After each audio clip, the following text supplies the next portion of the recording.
Hello, my name is Julian Vives, and my presentation will be on violence in Latin American countries, focusing on the country of Puerto Rico towards the end of my documentary.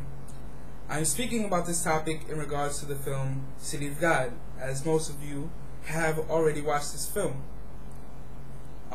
It is said that in many Latin American countries, they have the most violent societies in the world.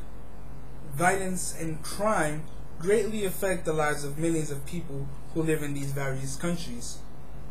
There are many causes that lead to all of the violence in these countries, and after doing some research online, I stumbled upon some of these possible causes of violence and crime in Latin American countries.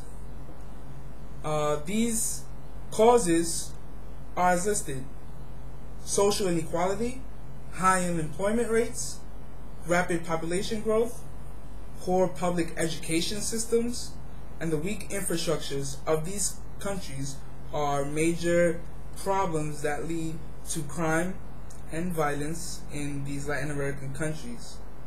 With these various but critical issues, I have devised some sort of list, some sort of theory on how violence and problems come into being in Latin American countries. Okay, so the weak infrastructures are incredibly unstable in these countries. The weak systems lead to there being poor public education systems. In many of these countries, the public school systems is not free, and families need to pay a certain amount in order to send their children to school. Of course, the fortunate, wealthy families have enough money to do so, whereas the poor parents don't. That being said, the division of children and families leads to the rapid population growth. Since many people, usually the poor, don't have a lot of education, they especially don't have enough education on safe sex and or self-control, and they tend to produce more and more children. In my opinion, these people don't understand that the more children they have, the harder it will be to live a good, comfortable life for their family, and in order to provide for their rapidly increasing family. Since the greater population is of the people is from poor societies and the wealthy are the minority, this creates social inequality, and the social inequality is what leads to the high unemployment rates. Due to the many different classes in these societies. Obtaining employment usually depends on the class you come from, the class that you belong to. So, to me, the high unemployment rates are the biggest factor of them all.